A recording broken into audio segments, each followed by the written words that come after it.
Auzubillahi minash-shaytanir-rajim, बिस्मिल्लाहिर्रहमानिर्रहीम। Start the name of Allah, the most beneficent and the most merciful. आज हमारा topic है बच्चों आइसोमेरिज्म। आइसोमेरिज्म के बारे में यहाँ पे हमारे पास बच्चे बैठे हुए हैं, पूछते हैं पहले, फिर हम आपको बताते हैं कि होता क्या है। आइसोमेरिज्म के बारे में जानते हो बच्चे? नहीं जानते, कोई बात नहीं। आइसो का मतलब जो होता है ना, आइसो का मतलब होता है वही जो मतलब होमो का था। क्या था होमो का मतलब? सेम। आइसो होमो एक ही चीज़ है, मतलब सेम है, ठीक है। आइसो का मतलब सेम, और जो मर है यहाँ पे देखें, ये जो वर्ड बना हुआ है ना, आइसोमेरिज्म, ठीक है। आइसो मतलब सेम, मर का मतलब होता है पार्ट, ठीक है। मर का मतलब क्या है? Part. And ism is a process. Ism is a process. तो आइसोमेरिज्म का मतलब क्या हुआ? वेरी गुड, ठीक है। ये एक ऐसा प्रोसेस है जिसके अंदर सेम पार्ट्स। अब यहाँ पर हमें ये समझना है कि व्हाट, हमें सेम पार्ट्स कैसे आ गए और उसके अंदर कैसे प्रोसेस बनते हैं। देखें, जो डेफिनेशन इसकी बनेगी वो आपको ये हमें समझना होगा कि जो कंपाउंड जो होते हैं ना, कंपाउंड्स के सेम पार्ट्स कैसे बन सकते हैं। फॉर एग्जाम्पल, आपको ये पता है कि ब्यूटेन का फॉर्मूला क्या है? आप अभी बता सकते हो मुझे, जनरल फॉर्मूला में जाके पुट करो एन की वैल्यू को, क्या बनेगा ब्यूटेन का फॉर्मूला? ऐसे ही बता दो, C4। वेरी गुड, ये हमारा ब्यूटेन का फॉर्मूला है C4H10, ठीक है। ये मैंने लिख दिया यहाँ पर फॉर्मूला ऑफ ब्यूटेन, ठीक है। अब ये क्या है? C4H10 था, C4H10 था। अभी देखें, ये हमारे पास क्या है? ये कंपाउंड है, कंपाउंड है ना। और कंपाउंड का क्या है? मॉलिक्यूलर फॉर्मूला है। अब मॉलिक्यूलर फॉर्मूला क्या होता है? 9 क्लास में अगर आप लोगों ने पढ़ा हो तो मॉलिक्यूलर फार्मूला क्या होता है? एक होता है मॉलिक्यूलर फार्मूला, एक होता है एम्पेरिकल फार्मूला। थोड़ा सा पीछे जाना होगा ये समझाने के लिए। मैं चाहता हूँ कि बच्चों को हर चीज़ डीपली समझाऊँ, ठीक है। तो एम्पेरिकल फार्मूला और मॉलिक्यूलर फार्मूला में क्या फ़र्क है? मॉलिक्यूलर फार्मूला क्या होता है? किसी भी एटम के अंदर जो एक्चुअल नंबर ऑफ एटम पाए जाते हैं, actual number of atom. For example glucose, आप लोग ने देखा है ग्लूकोज क्या है? ग्लूकोज का फॉर्मूला क्या है बच्चे, पता है? नहीं पता। शुगर का फॉर्मूला C6H12O6, मशहूर ज़माना फार्मूला है ये, ठीक है। तो ये जो फार्मूला है ना, ये क्या है, मैं सिर्फ समझाने के लिए बता रहा हूँ। C6H12O6, that is the formula of glucose. Glucose का फार्मूला है ये। अभी देखें, इसके अंदर ये जो फार्मूला है ना, ये मॉलिक्यूलर फार्मूला है, ठीक है। लेकिन अगर मैं यहाँ पे अगर आप लोगों को ये पूछूं कि बताइए इसके अंदर रेशो कितना निकलेगा, सिंपलेस्ट रेशो क्या होगा इनके दरमियान? कार्बन, हाइड्रोजन और ऑक्सीजन के दरमियान रेशो क्या होगा? इनके दरमियान जो कॉमन है वो 6 कॉमन है। 6 कॉमन है क्योंकि 6 की टेबल में 6 भी आता है, 6 की टेबल में 12 भी आता है, और ये भी 6 आता है। तो जब मैं इसको कॉमन ले लूंगा या फिर रेशो बना दूंगा, तब इसका फॉर्मूला क्या हो जाएगा आफ्टर रेशो? CH3 नहीं 2 6, ठीक है, CH2O। हमने 6 का रेशो जब निकाल लिया तब हमारे पास ये फॉर्मूला आ रहा है। तो अब है, इन दोनों फॉर्मूले में डिफरेंस है ना, है तो फॉर्मूले ही दोनों, लेकिन डिफरेंस है ना। ये है डिफरेंस है मॉलिक्यूलर फॉर्मूले में, और ये जो है ना हमारा, ये है मॉलिक्यूलर फॉर्मूला। ये जो है ना हमारा, ये है एम्पेरिकल फॉर्मूला। तो मॉलिक्यूलर फॉर्मूला एम्पेरिकल फॉर्मूला में क्या फ़र्क है? मॉलिक्यूलर फॉर्मूले के अंदर एक्चुअल नंबर ऑफ एटम पाए जाते हैं, और एम्पेरिकल फॉर्मूले के अंदर सिंपलेस्ट रेशो पाया जाता है इनके मॉलिक्यूल्स के दरमियान। ये फ़र्क है दोनों में, ठीक है। तो अब मॉलिक्यूलर फार्मूला में क्यों बता रहा हूं? क्योंकि डेफिनेशन के अंदर ये मौजूद है मॉलिक्यूलर फार्मूला, ठीक है। अब देखें, कंपाउंड्स, ऐसे कंपाउंड जिसके मॉलिक्यूलर फार्मूले तो सेम हो। ब्यूटेन का मॉलिक्यूलर फार्मूला यही होगा। अगर मैं पूछूं कि एम्पेरिकल फार्मूला क्या होगा तो बताओ, क्या कॉमन आ रहा है यहाँ पे? 2 कॉमन आ रहा है। जब 2 कॉमन आएगा तो ये क्या हो जाएगा? C2H5। C2H5 इसका ब्यूटेन का एम्पेरिकल फॉर्मूला है। एम्पेरिकल फॉर्मूले की बात नहीं हो रही है, मॉलिक्यूलर फॉर्मूले की बात हो रही है। ये बात आप समझ गए, ठीक है। तो ऐसे कंपाउंड जिसके मॉलिक्यूलर फॉर्मूले तो सेम हो, सेम हो मतलब दोनों के दरमियान सेम हो। डस्टर दीजिएगा मुझे। उसके किताब के ये देखें, स्ट्रक्चर फॉर्मूला तो मॉलिक्यूलर फॉर्मूला तो सेम हो, यानी अगर ये C4H10 है तो यहां पर भी हम क्या करेंगे? C4H10 ही करेंगे, क्योंकि मॉलिक्यूलर फॉर्मूले क्या है? सेम है। बट लेकिन क्या डिफरेंट होगा? But different structural formula. उसका जो स्ट्रक्चर समझते हो, ढांचा। एक बंदा है ऐसे टेढ़ा हुआ, एक बंदा है सीधा, तो दोनों के जो स्ट्रक्चर है वो चेंज है। हाँ, बोल सकते हो कि ये 50 किलो का है, ये भी 50 kg का है। फॉर्मूला सेम, वेट सेम है दोनों का, लेकिन स्ट्रक्चर डिफरेंट है। यही चीज है आइसोमेरिज्म की, यही डेफिनेशन है। देखिए वेट इन दोनों का सेम है लेकिन स्ट्रक्चर में फर्क आ जाएगा। अगर मैं इसका चेन बनाना चाहूँ, आप लोग बनाते हुए आ रहे हो अब तक, तो आपको याद आ, देखो C4H10 को आप किस तरह बनाओगे, चेन बना रहे होगे तो उसका ऐसे बनाओगे CH3, ठीक है, फिर सिंगल बॉन्ड, फिर क्या करोगे CH2, है ना, फिर सिंगल बॉन्ड, क्या करोगे CH2, फिर CH3। तो यहां पर ये कैसे बना, 4 कार्बन आए, 1 2 3 4, 4 कार्बन आए, 3 2 5 2 7 3 10, 10 हाइड्रोजन आए, आ गए। अब मैं वहां पे एक स्ट्रक्चर बनाना चाह रहा हूं, ठीक है, मैं इसको देखो, इसको कैसे बना रहा हूं और इसको कैसे बना रहा हूं, इसको भी ऐसे बनाएंगे CH3, सही है, फिर एक बॉन्ड, सिंगल बॉन्ड, कार्बन, सही है, फिर एक सिंगल बॉन्ड, ये क्या हो गया, चलो छोड़ो, एक और देखो, सिंगल बॉन्ड लगा दिया आपने, ये बात यहां तक ये समझ में आ रही है, फिर एक और सिंगल बॉन्ड, ये क्या हो गया C3H7। अब मैं सीधे बनाने के बजाय इसको मैं ले जाता हूं यहां, तो ये हो गया ना टेढ़ा, स्ट्रक्चर डिफरेंट हो गया ना, लेकिन हाँ मॉलिक्यूलर फॉर्मूला सेम है। इसका भी मॉलिक्यूलर फॉर्मूला C4H10 ही बनेगा और इसका भी मॉलिक्यूलर फॉर्मूला C4H10 ही बनेगा, लेकिन फर्क कहां पर आएगा, फर्क आएगा उसके स्ट्रक्चर में, ठीक है। एक अगर सीधा है तो दूसरा कहीं ना कहीं टेढ़ा, या कहीं ना कहीं से कोई ब्रांच निकल जाएगी। इसका मतलब क्या है कि आइसोमेरिज्म क्या होते हैं, आइसोमेरिज्म ऐसे कंपाउंड होते हैं जिसके मॉलिक्यूलर फॉर्मूले क्या हो, सेम हो, बट स्ट्रक्चरल फॉर्मूला क्या हो, डिफरेंट हो, ठीक है। ये है आइसोमेरिज्म इन शॉर्ट, ठीक है बच्चों। यहां तक आप कॉपी करें, फिर इसके पार्ट्स में आते हैं, इनके एग्जांपल में आएंगे हम लोग।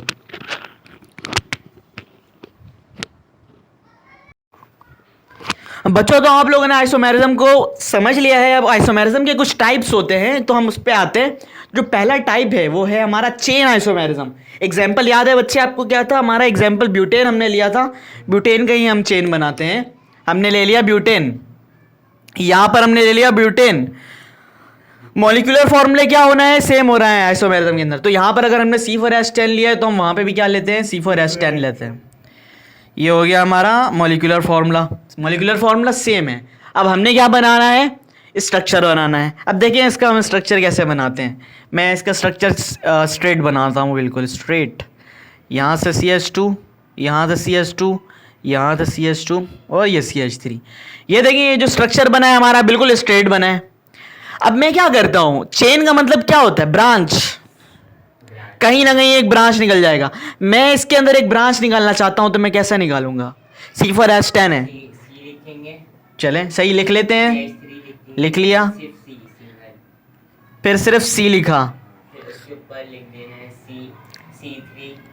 चलें हाँ कर लेते हैं। यहाँ पे हमने कर लिया CH3, ये निकाल लिया हमने एक ब्रांच, ठीक है। अब यहाँ पे हमने CH2 कर लिया। एक चीज देखो, कार्बन की वैलेंसी तो 3 ही है, और इसके ऊपर एक और हाइड्रोजन लगा लें। हाँ। हाइड्रोजन लिख लेते हैं साथ में, हाँ। CH लिख लेते हैं ना, हाँ। अब लास्ट में क्या आ जाएगा,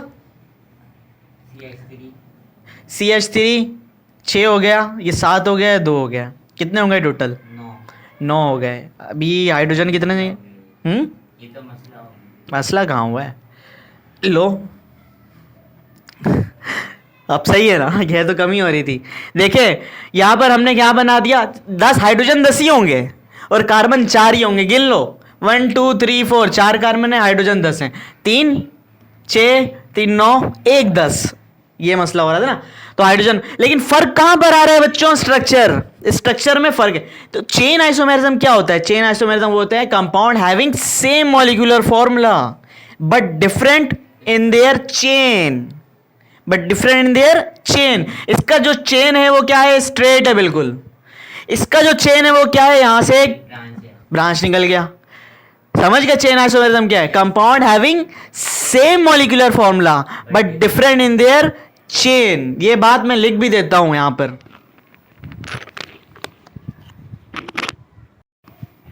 ठीक है बच्चों। यहां पर मैंने डेफिनेशन भी लिख ली है, लिख लो, चाहो तो पॉज करके या तो स्क्रीनशॉट ले लो, ठीक है। मैं हट रहा हूं, देख लें।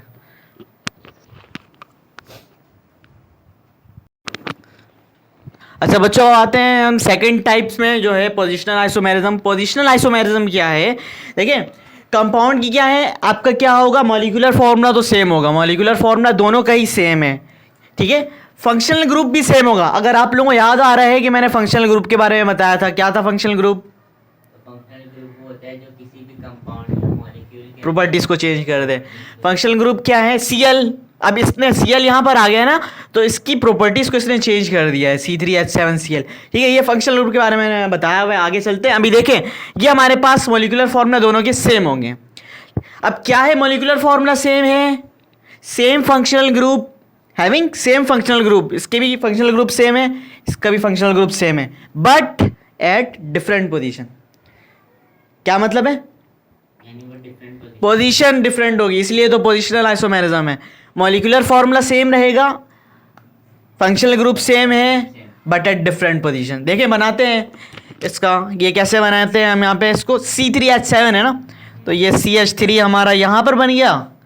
फिर आगे चलते हैं, एक हमने यहाँ पर कार्बन दे दिया इसको, और कार्बन के साथ मैं लिख देता हूँ H। हाइड्रोजन कितने हो गए? 4 हो गए। अब यहाँ पर मैं चलता हूँ आगे, और मैं दे देता हूँ यहाँ पर CH3, ठीक है। 3 कार्बन और 7 हाइड्रोजन हो गए। क्या बाकी है? क्लोरीन बाकी है, तो मैं क्लोरीन बना देता हूँ यहाँ पर। यहाँ पर मैंने क्या बना दिया? क्लोरीन, ठीक है। एक तो मैंने यहाँ पे बना, अच्छा इसकी वैलेंसी भी फिल हो रही है, 1 2 3, चौथा हाइड्रोजन है। अब यहाँ पर एक बनाते हैं, यहाँ पर कैसे बनाए? एक मैंने बना दिया यहाँ पे CH3, फिर मैं बना देता हूँ इसको CH2, ठीक है। ये बन गया हमारा C2H5, फिर मैं बना देता हूँ इसको CH2, सही है। क्या रह गया? 7 तो हो गए, क्या रह गया? Cl रह गया। इस कार्बन की वैलेंसी अभी 3 ही है, दे देते हैं Cl हमने इसको दे दिया। अब देखो ये, चलो मैं Cl को नीचे कर लेता हूँ, यहाँ कर लेता हूँ, नीचे कर लेता हूँ। अब देखो ये Cl कहाँ पर मौजूद है? दूसरे नंबर पर। ये Cl कहाँ पर मौजूद है? तीसरे नंबर पर। समझ आ गया? पोजिशनल आइसोमेरिज्म क्या? Compound having same molecular formula, same functional group, but at different position. ये 2 नंबर है, ये 3 नंबर है। ये है पोजिशनल आइसोमेरिज्म।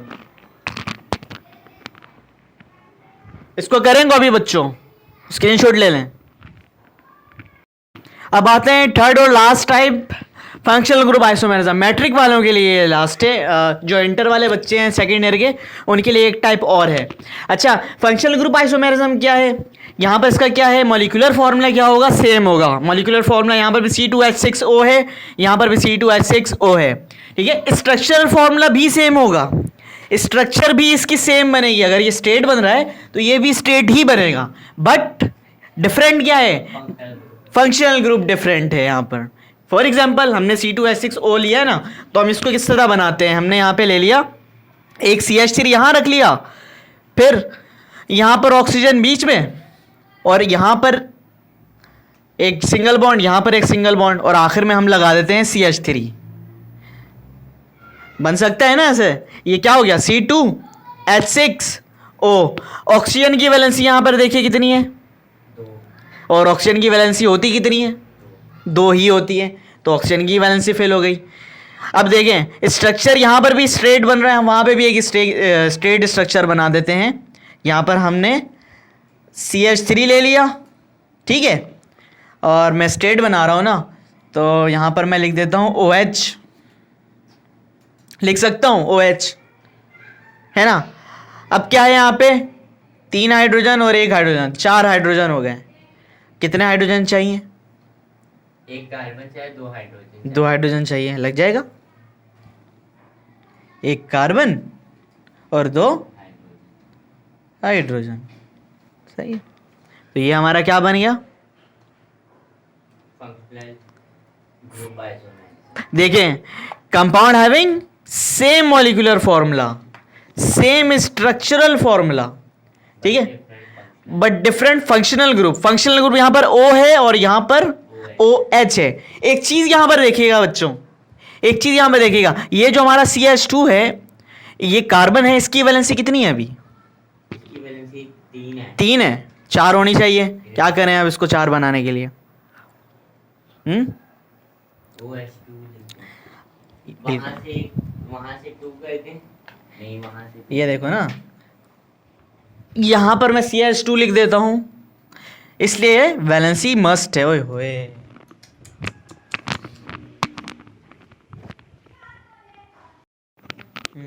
अच्छा तो देखिए बच्चों, लाइट का कोई पता नहीं होता, अचानक से चले गई थी हमारे पास। मैं बता रहा था कि इसकी वैलेंसी फिल नहीं हो रही थी ना, तो हमने CH2 यहाँ पर पहले लिख दिया, और हमने जो फंक्शनल ग्रुप था हमारा OH वो हमने यहाँ पर लिख लिया। अब देखें इस कार्बन की वैलेंसी 4 कंप्लीट हो गई, 1 2 3 4। ठीक है, अब देखें हमारे पास क्या है, सेम स्ट्रक्चर फॉर्मूला, ठीक है, same molecular formula but different functional group. यहाँ पर हमारे पास फंक्शनल ग्रुप क्या है, O है, ये कीटोन बनेगा, आगे पढ़ेंगे।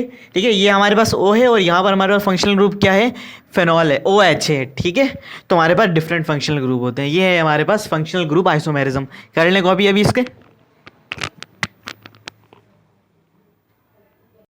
अच्छा बच्चों, अब ये हमारा आखिरी है, लास्ट टाइप वो आइसोमेरिज्म है, मेटामेरिज्म। ये क्या होता है, इसके अंदर जो है हमारे पास जो स्ट्रक्चर फार्मूला होगा वो सेम होगा, स्ट्रक्चर फार्मूला भी सेम होगा, मॉलिक्यूलर फार्मूला भी सेम होगा, फंक्शनल ग्रुप भी सेम है, लेकिन क्या है यहाँ पर अनइक्वल डिस्ट्रीब्यूशन ऑफ एटम है। अगर जो हमारे पास फंक्शनल ग्रुप आ गया, फॉर एग्जांपल अगर हमारे पास फंक्शनल ग्रुप O है, यहाँ पर आया था ना पिछले दफ़ा O, हमारे पास यहाँ O है और यहाँ पर भी O ही होगा, क्योंकि फंक्शनल ग्रुप सेम होंगे। तो इनके जो डिस्ट्रीब्यूशन ऑफ एटम होंगे इन दोनों के दरमियान वो डिफरेंट होंगे। देखिए मैं आपको बताता हूँ, हमारे पास है C4H10O एग्जाम्पल हमने लिया है ना, तो हमें इसे बनाना है। O हमारा क्या है, हमारा फंक्शनल ग्रुप है, यहाँ पर भी और वहाँ पर भी। मैं इसको किस तरह बनाऊँगा, ये हमारा हो गया CH3, यहाँ पर CH2, फिर यहाँ पर CH2, O ला दो यहाँ पर कहीं पर भी, यहाँ पर हमने O लगा दिया, और यहाँ पर लास्ट में आ गया CH3। 4 कार्बन है, 1 2 3 4, 10 हाइड्रोजन है, 3 2 5 7 एंड 3 10 हो गए। हाइड्रोजन भी 10 हो गए, कार्बन भी 4 हो गए, एक ऑक्सीजन भी आ गया हमारा।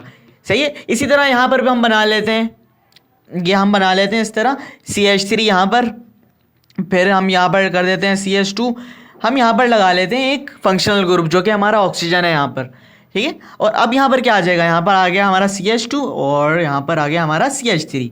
देखें 4 कार्बन होंगे, 1 2 3 4, 4 कार्बन, 10 हाइड्रोजन, 3 2 5 2 7 3 10, 10 हाइड्रोजन, और एक हमारे पास आ गया ऑक्सीजन जो कि हमारा क्या है, फंक्शनल ग्रुप भी सेम।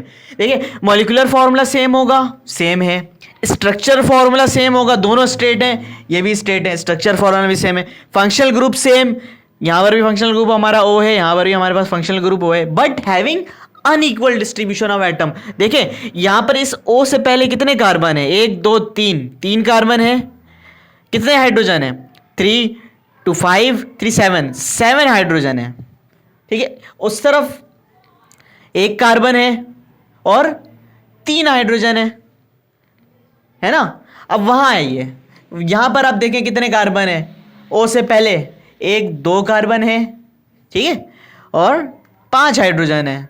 यहाँ आए 2 कार्बन है और 5 हाइड्रोजन है, तो है ना अनइक्वल डिस्ट्रीब्यूशन ऑफ एटम। वहाँ पे क्या है, यहाँ पे क्या है, यही चीज़ है, क्या है कि डिस्ट्रीब्यूशन ऑफ एटम जो होंगे कार्बन के और हाइड्रोजन के वो डिफरेंट होंगे, बाकी सारी चीज़ें सेम होंगी। ठीक है, बात आई समझ में। मॉलिक्यूलर फार्मूला भी सेम, स्ट्रक्चर फार्मूला भी सेम, फंक्शनल ग्रुप भी same, but having unequal distribution of atom. तो ये था हमारा मेटामेरिज्म, ये हो गए हमारे आइसोमेरिज्म के चारों टाइप्स। ठीक है बच्चों, उम्मीद है आप लोगों को मज़ा आया होगा और आपको बात समझ में आई होगी सारी। कोई प्रॉब्लम हो तो मुझे बताइएगा। ठीक है बच्चों, अल्लाह हाफिज़, दुआ में याद रखिएगा।